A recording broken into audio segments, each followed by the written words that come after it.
Cesar Millan has become famous as the dog whisperer, the man who can tame the most untrainable dogs. But now he's being sued, accused of having a pit bull that bit humans and even killed Queen Latifah's dog. Our request to Millan and Queen Latifah for comment were unanswered in court documents. For nearly a decade, there was one man who could walk straight into a stranger's living room, past the snarling dogs, past the panicked families, past animals that had already drawn blood, and somehow leave the room calm. No shouting, no flinching, just quiet control. His name was Cesar Millan, and he didn't just train dogs. He built an empire out of it. A television phenomenon that reached 80 countries, pulling in 11 million American viewers every single week at its height. And then it all came apart. Here's the hook. The collapse wasn't caused by one scandal. It was lawsuits stacking on top of lawsuits, animal rights groups campaigning to pull the show off air entirely, a bitter financial fallout between the very people who'd built his empire, and a private breakdown that no camera ever caught. By the end of this story, you'll understand exactly how a man who seemed untouchable lost almost everything at once. From a $100 bill to a global empire. Long before the fame... So Bison, in one of the ceremonies, he said, I didn't want to die, but your dad would have died if I didn't die. So he took my dad's moment to go, because my dad and him got a surgery on the same day. For the millions of viewers, before a single lawsuit was ever filed, there was just a 21-year-old kid from Culiacan, Mexico, standing at the U.S. border. In his pocket, $100 his father had given him. In his head, a dream he'd built from watching American TV. Cesar grew up glued to shows like Lassie and Rin Tin Tin on a small screen back home. By age 10, he'd already decided what he wanted his life to look like. He was going to become the best dog trainer on the planet. That dream took root on his grandfather's farm, where something strange kept happening.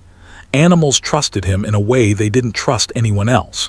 He never chased them, never raised his voice. He just existed in their space differently, and somehow they sensed there was nothing to fear. That gift was undeniable, but it wasn't something any classroom could teach him, especially not one his family could afford.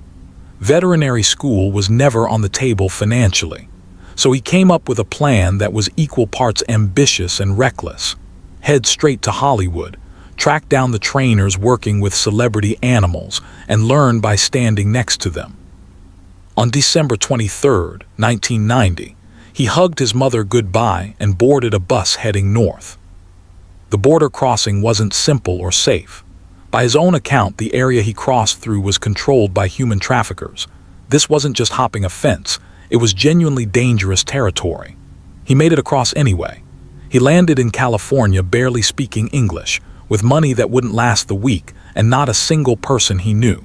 For a stretch, he was homeless in San Diego, sleeping inside a dog kennel after talking his way into a job there, scavenging meals from dumpsters. The irony wasn't lost on him. The dogs in that kennel were eating better and living cleaner than he was. Eventually, he made his way to Los Angeles, picking up grooming and dog-walking gigs in Inglewood. He was good enough at it that the Los Angeles Times took notice and ran a story on him.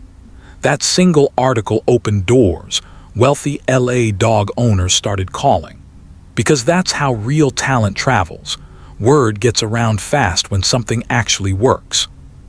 One of those connections changed everything.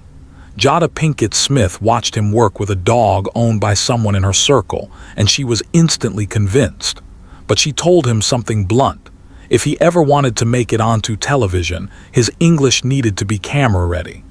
The very next day, she sent a tutor to his apartment in South Central. He took it seriously, immersing himself in English-speaking environments, deliberately stepping back from Spanish-speaking circles until he wasn't translating in his head anymore.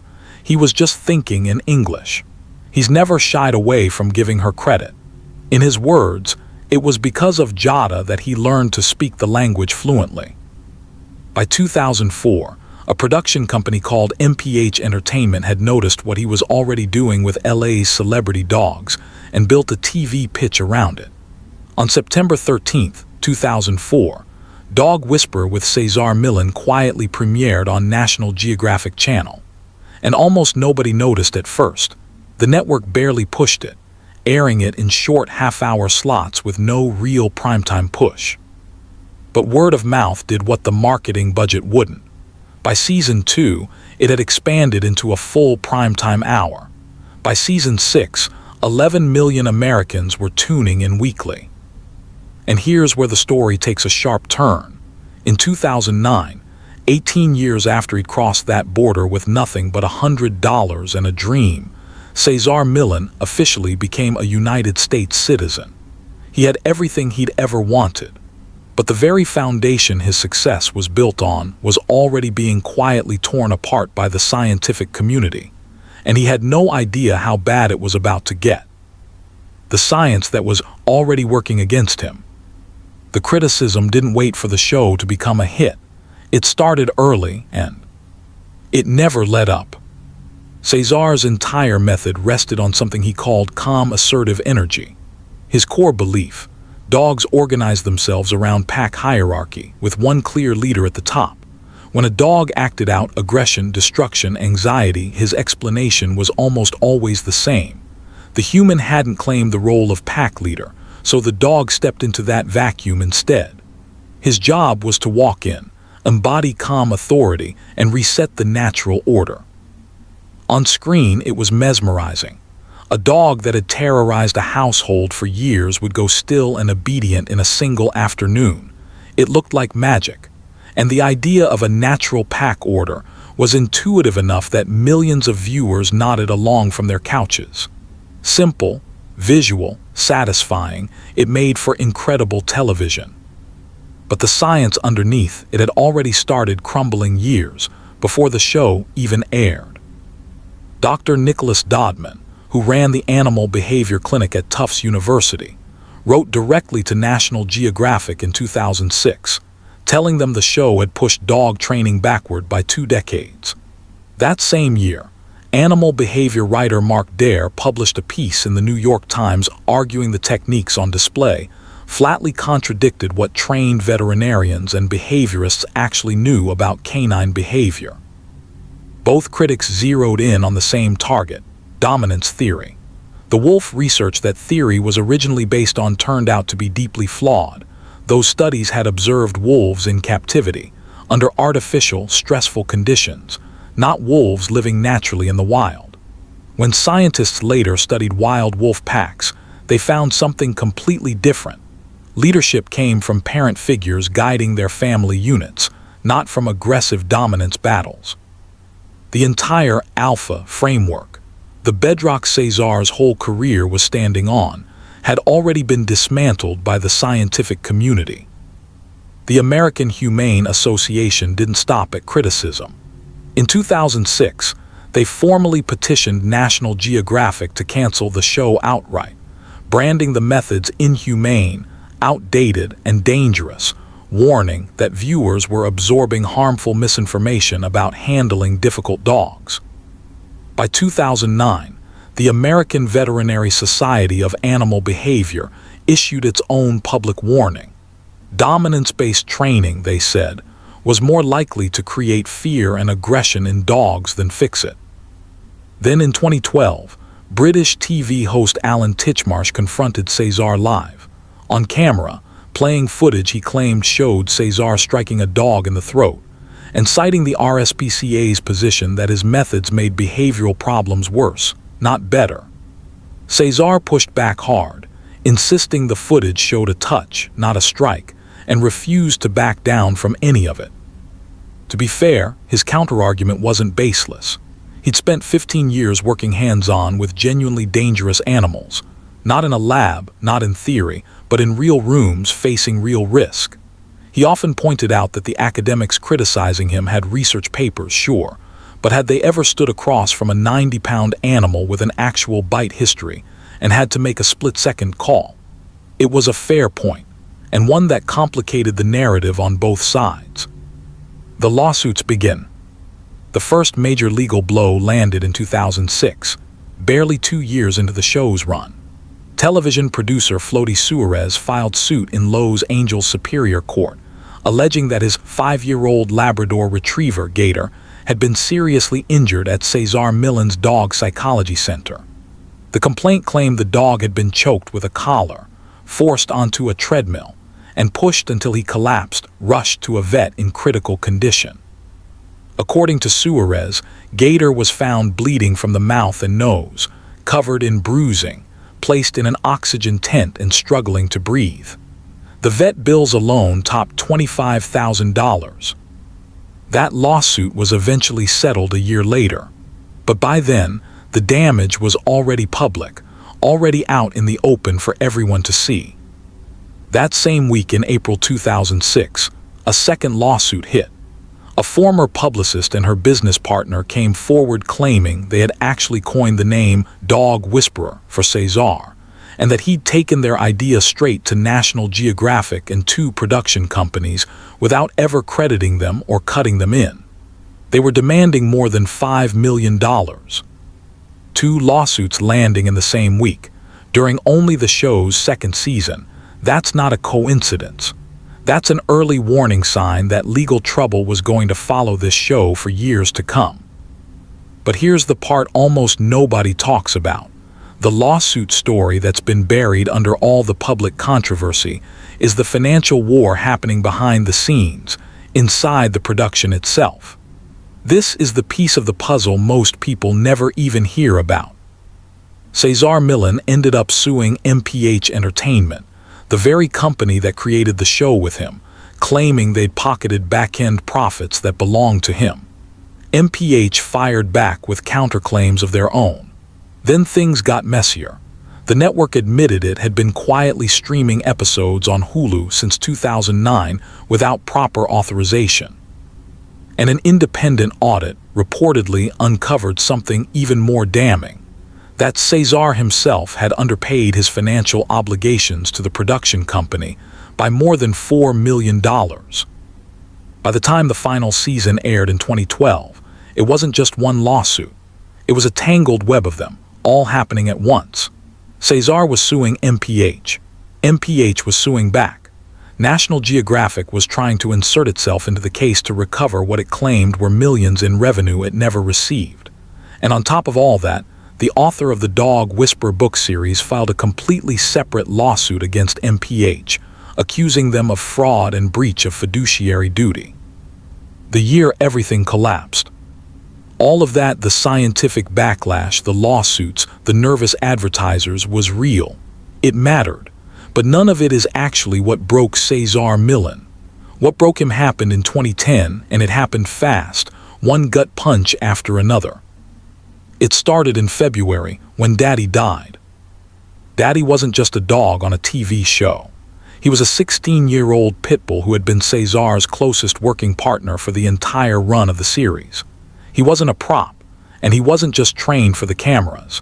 Daddy had a natural stillness to him, an instinctive ability to diffuse tension in even the most anxious or aggressive animals.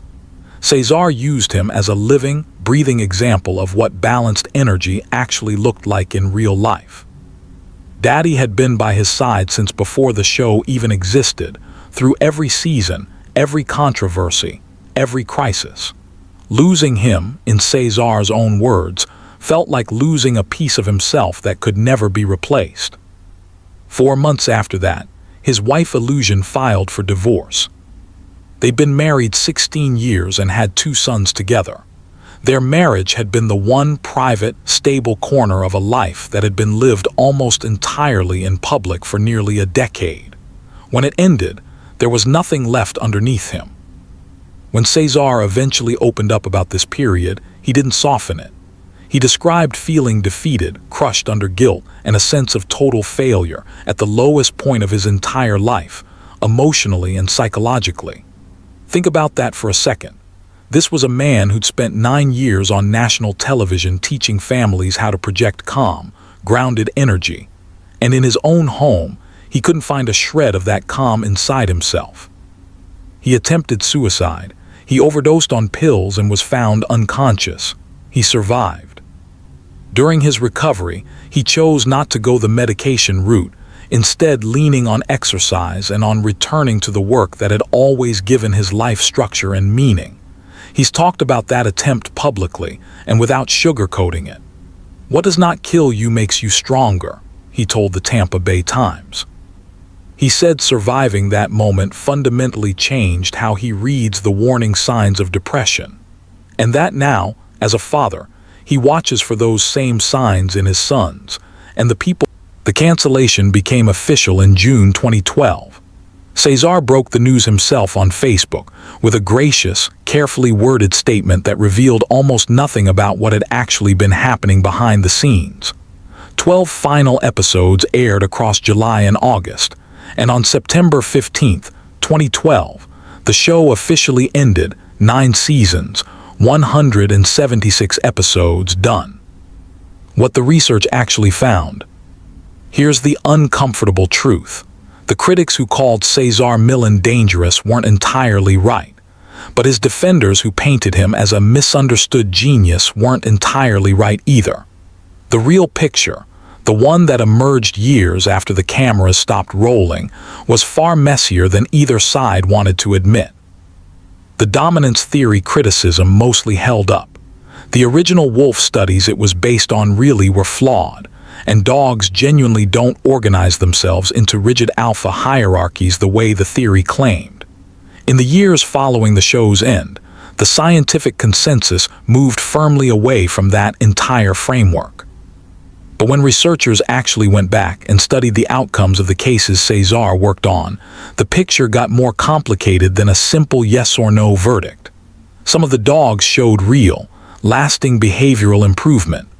Others showed something different, a temporary suppression of symptoms through aversive techniques, problems that quietly crept back or even worsened over time. The results weren't consistent, and that inconsistency pointed to something important. These methods helped some animals and genuinely harmed others, and the television format made it nearly impossible for someone watching from their living room to know which category their own dog might fall into.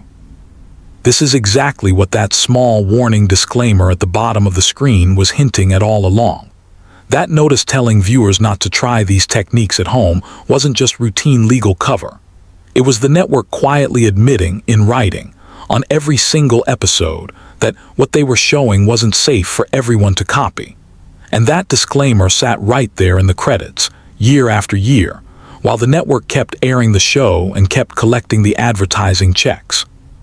What happened to Cesar Millan next, and what it says about him? Once the cameras stopped, Cesar did something his critics didn't see coming, and honestly, something a lot of his own fans probably didn't expect either. He got better, and not in some quiet, passive way. He rebuilt his career out loud in public in a way that directly confronted the doubts people had about him. He launched Cesar Millan Live, a touring stage show where he worked with sheltered dogs in front of live audiences, animals he'd never met before, with real, unresolved behavioral problems, and absolutely no editing to smooth over the moments when things didn't go right on the first try. Think about what that meant. Critics had spent years arguing that television editing hid the messy reality of his work. So he answered that criticism in the most direct way possible, by doing it live, with unpredictable rescue dogs, no safety net. And here's the twist nobody saw coming. In 2014, he returned to television with Cesar 911 on Nat Geo Wild, this time focused entirely on emergency cases. Dogs in what he called the red zone, animals so dangerous that their owners were literally days away from giving them up for good. That show ran for 4 full seasons. Alongside it, he built a YouTube channel that grew past 1 million subscribers. His personal life turned a corner too. He fell in love again, getting engaged to a woman named Jahira Dar, proposing to her in Athens, right in front of the Acropolis. But the most telling moment of all came in 2021. National Geographic, the very same network that had let Dog Whisperer end nearly a decade earlier, brought Cesar back, launching a brand new show with him called Better Human, Better Dog. The downfall of Dog Whisperer remains one of the most talked about collapses in television history. But behind that very public ending was a story full of twists, hidden battles, and reasons most people never even knew about until now. If you want more deep dives like this one, into the shocking stories and hidden truths behind entertainment's biggest names, hit like, subscribe, and turn on notifications so you never miss the next one.